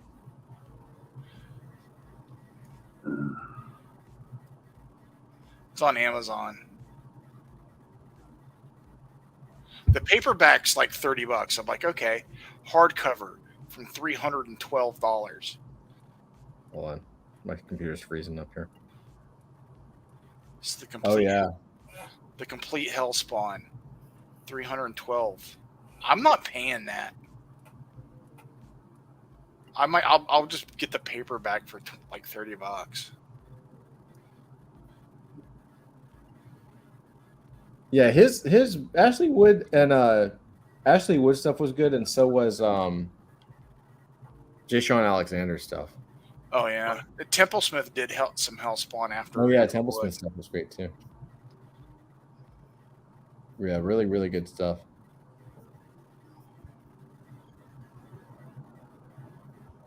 Like some of the Spawn toys I bought are like the ones that look like Ashley Wood's drawings. Like he did toys of some of those covers that Ashley Wood did. They're sick. I am. And I think we were talking about this a little last week. Like, I am completely jealous of Ashley Wood's toy career. Oh my god, they're so good. I want toys. Okay, I want adult fantasy toys. I want 2 lines of them. One that looked like your versions of the characters from the cards, and another version that looked like how I draw them. Yeah, right. With like real clothing, like you get the full. Yeah, dude. Yeah. Yeah. Both lines are 12-inch figures. Those 12-inch, like the ones that run like $200-$300 each because they're super high quality. Oh man, yeah, dude. I know. So did Todd McFarlane? You think he probably made more money from the toys than he ever did from comics, right? Yeah, what much more? Oh yeah, the hockey toys and the baseball, the sports toys really made him a lot of money. Yeah. Well, I remember there was a bunch of documentaries about He-Man, the classic He-Man stories. Mm-hmm. Netflix at one point, and there's actually a specialist toy maker who makes something called He-Man Classic, or like literally like they're like really ultra detailed replicas of all the characters from Masters of the Universe, and they're like like priced at like I don't know like $100 a pop, $200 a pop. They sell them at the cons, and I don't know, they look really good. Of course, He-Man kind of took a hit on when like Kevin Smith show came out on Netflix. I mean, I don't know what was going on there. Have you guys seen the Ninja Turtle Gundams? There's Ninja Turtle Gundams? No. Okay, pull it up. I got it. The last time I saw them was on Instagram, so I don't know if I can find them online. But they're Gundam style robots that are the Ninja Turtles, and they're fucking rad. Oh God. Yeah. Sorry, I'm trying to look at Mark Millar books. Miller, whatever. I always call him Mark Millar. Damn. He's kind of doing his own Marvel thing, isn't he? Well, he got like a massive deal from Netflix, right? Dude, Yeah. It didn't really pan out though. It looks like. No, he's still launching. He just launched a new series. Like they bought it. They bought his whole thing. So he's like a big guy over there now. Oh, nice. Let's see. Yeah, good for him. Glad to hear it. Yeah. Oh, look at that. That's awesome.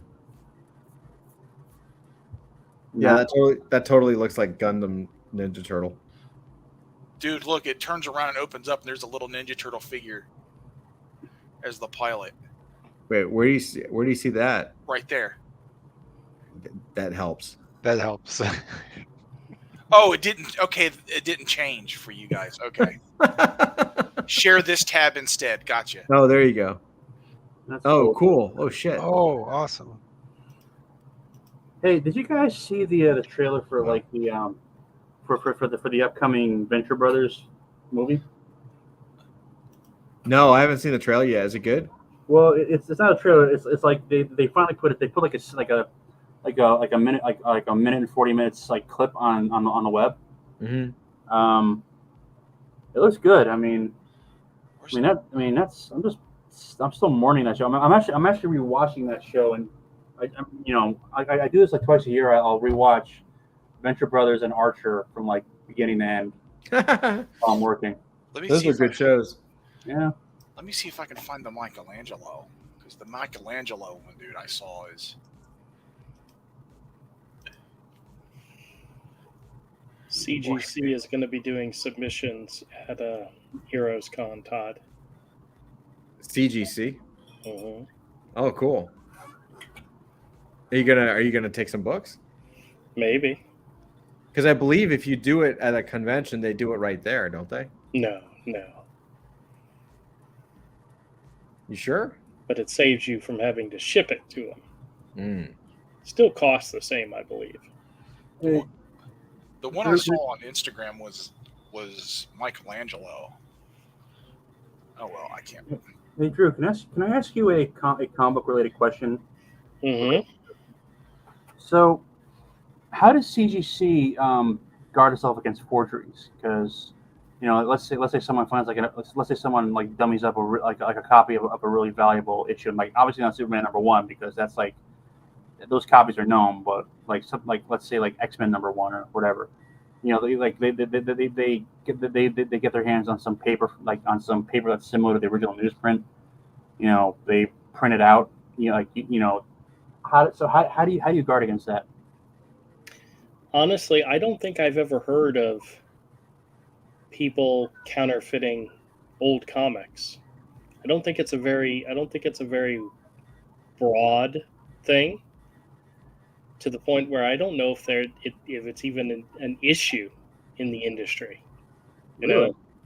Yeah, I have never heard of somebody buying a counterfeit forged copy of a book. That's I'm sure it's out there, but I don't think it's anywhere near as common as you might think.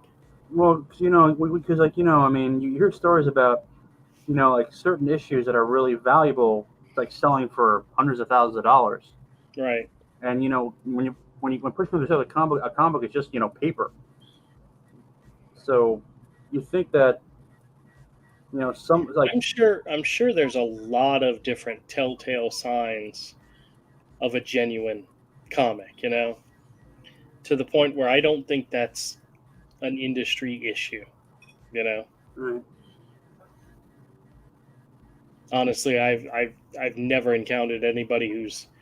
I mean, there are reprints of issues and facsimile issues that are done, but there's usually clear signs of that. Like you get a copy of a book that was published 50 years ago, and it's been a facsimile copy being made of it. There's usually a cover price difference. Where that book might have been a 10-cent book, and now it's got a cover price of $3.99 or $2.99 or something. It's pretty obvious to anybody looking at it. Right. To the point where I don't know if it is an issue. I've never heard anybody bring it up. Because I'm figuring that at some point, someone's going to claim to have found like another first run copy of Superman #1, and it's going to go to the market. It's going to sell for whatever it sells, and then it's going to turn out that he faked the whole thing. So it's. I don't know how easy or hard that would be to do. That sounds like something that would be incredibly difficult. Yeah. It's like, from what I understand, you go to a store and you pay somebody with a 20 and they pull out that little check pen to check to see if it's an actual real dollar, Right. a real $20 bill. Most people that know will tell you it's a waste of time, because counterfeiters aren't going to counterfeit a $20 bill.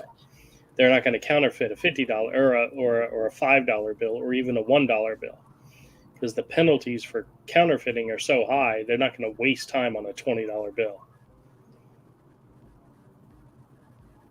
All right. Well, thanks for clearing that up. Yeah, I've honestly, Zach, I've never heard of that being an issue. But if I hear about it, I'll let you know. But I've never heard of anybody saying it. Purely academic interest. I have no intention of counterfeiting Superman #1. For one thing, I have no idea what the story is. Now, I do know that somebody I know got almost conned. They found a comic that they were searching for on one of these sites, and the person who had it was willing to meet him in person to show him the book and sell it to him.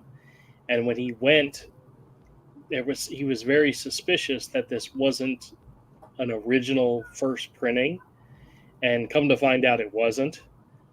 But I mean, that kind of stuff might happen, where somebody will claim, "Oh, it's a first print, it's worth this," and you get there and you find out, it's a 5th print or a 7th print or something, or it's a facsimile or not an original printing of the comic. I mean, that I'm sure that happens, but I don't think there's people out there counterfeiting comics like that. So it is an interesting question. Yeah. Especially I could see trying to do it for Action Comics #1 or something. Yeah, I don't think anybody would do that though. It would be very hard. It would be hard to do one well enough that it could fool an expert at one of the grading services. That might be a good question to ask somebody at the CGC booth, whether or not they get counterfeit comics. That's a great idea. Yeah. That's pretty cool. Because finding paper stock and ink that's right, and that would be a lot of work. What is a lot easier is to go online and find counterfeit cases from those grading companies. Those exist on websites like Alibaba and all of that. Oh yeah, fake the case, fake the grade. Yeah, and then sell somebody. You could sell somebody. You could reproduce the cover, weather it, and put it on top of anything. I bet happens. That's probably the easy. Yeah, that's the thing.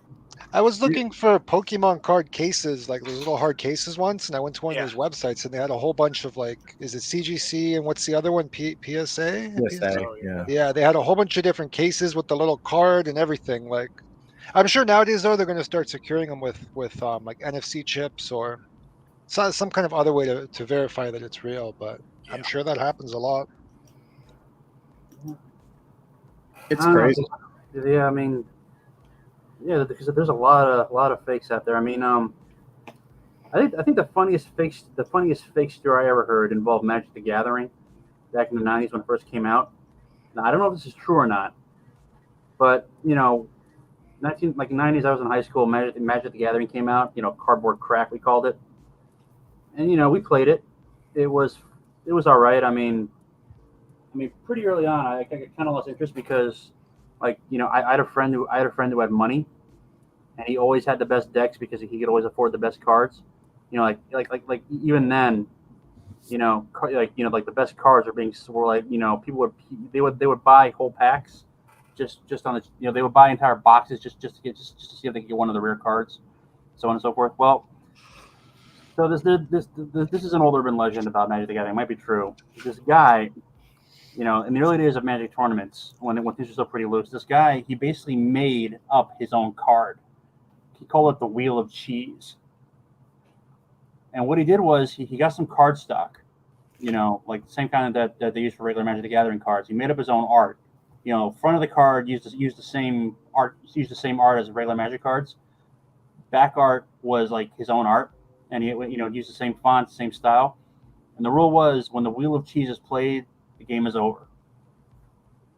And the story goes that this guy, whoever he is, actually played it in some regular, actually played it in like actual tournaments, and he won. Until someone finally got around to like looking up, I think either calling Wizards of the Coast and asking, "Hey, did you guys put out a card called Wheel of Cheese?" And like Wizards of the Coast said, "No, we never heard of it." And this guy got busted. Wait, I so just he like made up the Wheel He of made Cheese. his own card. he made his own overpowered card and played tournaments and won? Yeah, well, it wasn't like a major tournament. It was like one of the smaller tournaments, I think, on the circuit. But yeah, he won. And Kudos to him. yeah, but no, it's weird though, because if you go now, I mean, in my area around here, there's like a lot of little gaming stores. I can think of like 4 or 5 like right off the top of my head. So that within an hour's drive, it's little hole in the wall stores. That you play D&D there, but the guy's main money comes from playing cards. And you go in there any time of day. There's like anywhere from kids to grown men, and it's like poker. They play. That's what they do. And a lot of these guys, they actually go like. There's actually a lot of professional poker players who started out as Magic players, and that was their training. And that's how it's. If you think about it, the skills are the same. You got to be able to punch stats. You got to be able to read people, because you never know what they have. And if you can do that playing Magic or Yu-Gi-Oh or whatever, you can do that playing poker. It's all complicated. I played Magic the Gathering a few times. I had a roommate that was really into it, and I could not understand it. Like, I mean, I think he was doing the best job he could to teach me, but I was like, I just don't get it. I don't get it.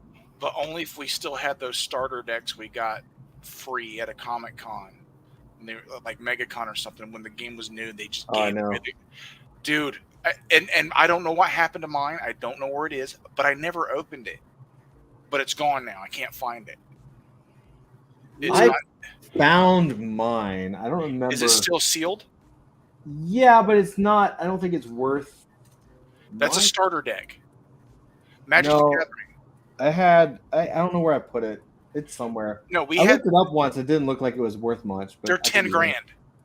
Oh, well, then I fucked up. I probably chucked it. Those Magic the Gathering starter decks we got, dude.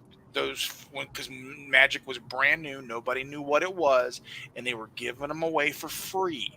And the goodie, and the the con bags, yeah. Those decks are $10,000 now.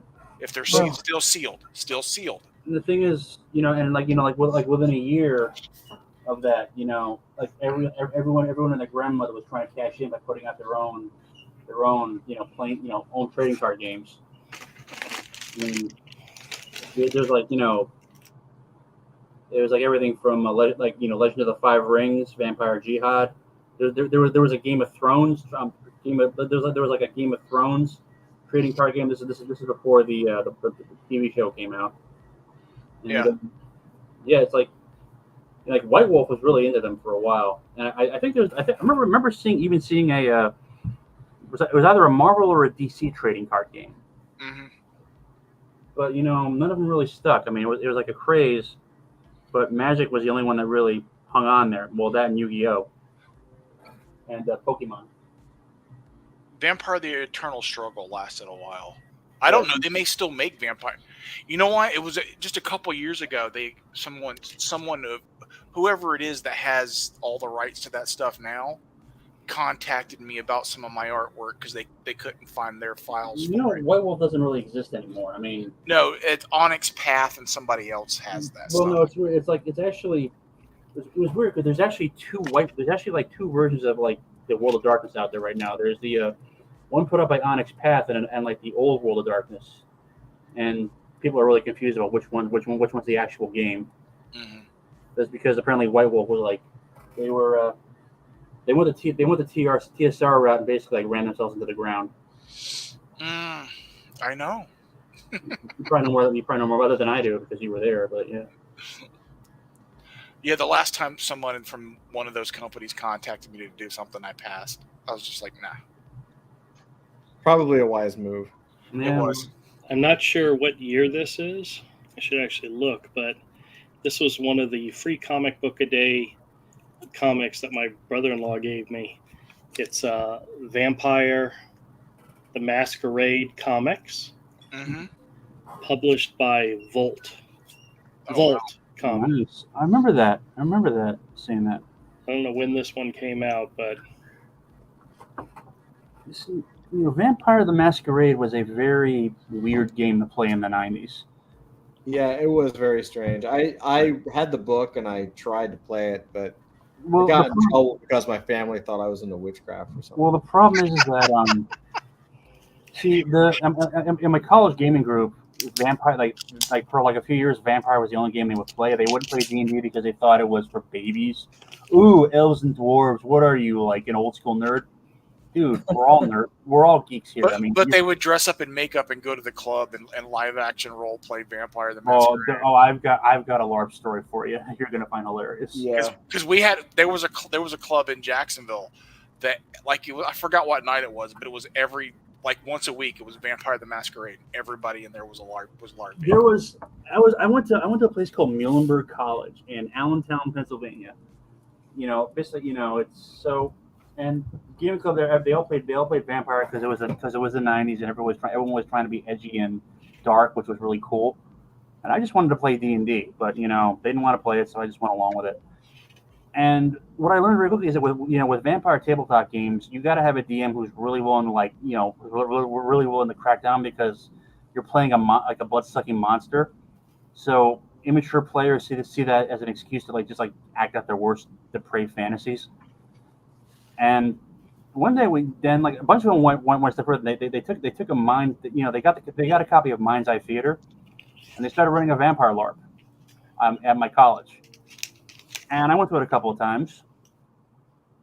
It was held in an old student center that was no longer being used for whatever reason. It was supposed to be like an Elysium below, I don't know, some city. I think New Orleans. What it was basically a lounge with a giant blinking Budweiser sign on the back wall. So this room that's supposed to be like an Elysium for like the prince of the city and all the vampires and all the werewolves. I think you're supposed to imagine like a gothic punk mansion, and instead it was a place that smelled like old grease, stale pizza, and like spoiled beer. And I'm sorry. The suspension of disbelief was really high. And the thing is, they all came dressed up. I think one of the guys who arranged it was basically a townie who worked at a local gaming store, and the word on the street was that he supplemented his income by basically being a dominate, whatever the male version of a dominatrix is. It was like dominator, I guess. A domino? Dominus. I don't know. Dominus. So Avery, what's the male version of a dominatrix? Dominus. Dominus? I guess. I don't know. So he shows up, and he's going on with. What was that? What'd he say? Oh God, Andrew. A rapist. No. He might no. Let me put it this way: this guy was really tall, a man really pale, and he had studs, ear studs, nose studs, lip studs, some shit in some stuff in his scalp too, and kind of like the standard issue 90s goth. He could have pulled it off, but it was also but he showed up wearing these really tight bondage leathers, and he was a bit pudgy. So they were folds of fat, spoon, folds of fat bulging out between the leather. Well, hold on real quick. What's up, Blue Samurai? How are you doing, man? He said, I'm headed out and can't stop to watch, so I have to catch the replay. Bookmarked. I can't believe I have to go slumming over to Tom Spoon's channel just to get Avery and Andrew. Oh, what's up, Blue? All right. Yeah. So, You gotta give context for Tom Spoon. so the thing is, this guy is oh, cool. Shall I continue the story or? Yeah, keep going. Yes, keep going. So we go up here, and so again, suspension of disbelief is like really high on this one. And the thing is, this guy, he basically clerk at a gaming store / part-time, flogger of. I don't even want to imagine what he did. What it actually was actually like. But he's going out. He was going out with a girl. I think her name was Mary. Beautiful, like she was like a year, like a sophomore. Beautiful, long blonde hair. Basically like looked like a supermodel. She shows up and she's wearing the same kind of she's like wearing like I don't know, like a rubber miniskirt and like a leather bustier, and she's carrying it off like no one's business. And she's with this guy who's. Yeah, it was very much beauty in the pudge. Let me put it that way. So we start playing. I'm playing a werewolf because at that point I had a visceral dislike of anything vampire related, which made like the Twilight years a decade later like a very long and sad time for me. But Twilight. So we ended up doing combat, and I asked, so how do we do combat here? I was thinking offer sticks. No. We do Rochambeau, rock paper scissors. Wait a minute. So a vampire and a werewolf are about to tear the crap out of each other, and we're not even rolling dice. We're just doing rock paper scissors. Yeah. Needless to say, I didn't go back for a third session. It was just, like a few years later when I was back in Connecticut, a buddy of mine convinced me to go to another LARP. This is like a standard fantasy LARP, and combat there was actual combat. We basically beat the crap out of each other with boffer weapons, like links of PVC wrapped in foam. That was fun because it was actual sword fighting. Well, as close as sword fighting gets to a bunch of overweight nerds.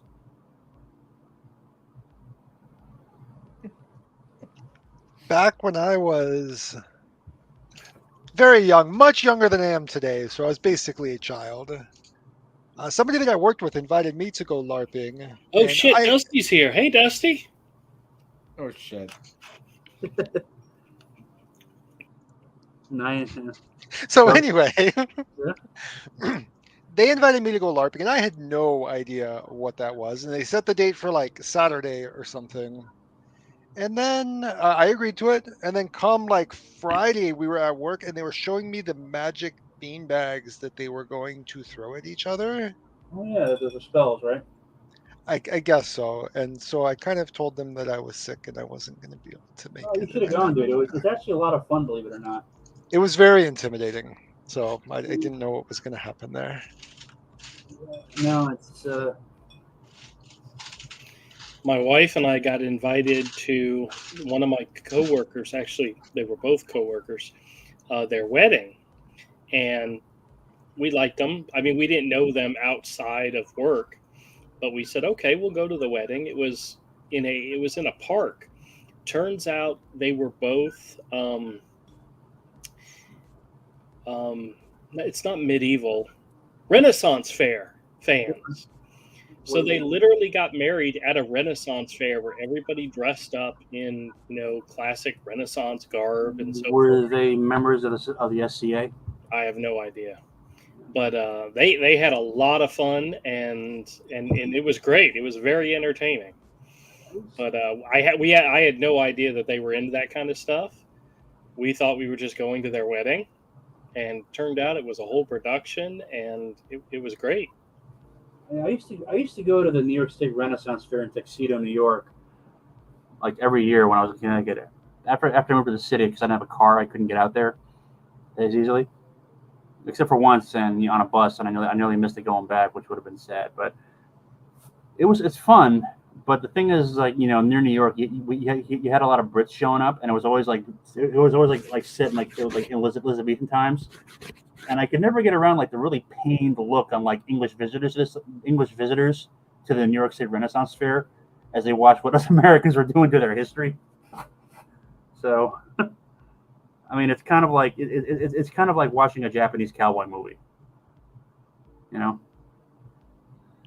But one funny thing though was that like, one year I went there and these two guys showed up and they were wearing like Star Trek costumes like from Next Generation, and their shtick was that they were going around with like fake tricorders and acting like they were an away team on an alien planet.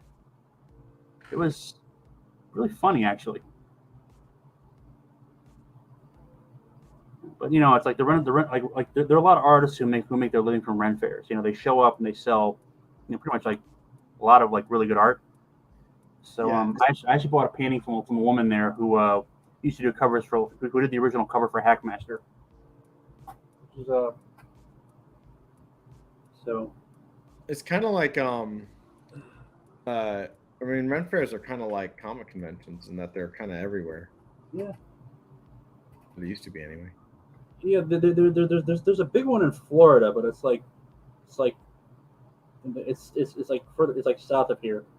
So it's a really long ass drive, and I don't really want to feel like I'm thinking about going there someday, you know. But but the thing is, they hold it in the middle of the summer, which doesn't make a whole lot of sense because we live in Florida. Right. Yeah. Well, you know, if you burn up, you burn up. What the hell? It's not the heat; it's the humidity. Yeah. I mean, the heat I don't mind, but you know, like right around like August or June, it's like it gets to the point where you're like we're it's almost like you're breathing underwater, and you're wondering why did I leave the you know The New nice York. wintry mix of New York City. Yeah, but the upside of that is that when winter comes and it's like standing on the beach in December and it's like 73 degrees. Mm-hmm. You're thinking to yourself, yep, this is why I moved south. Well, that and the lower taxes. Yeah, man.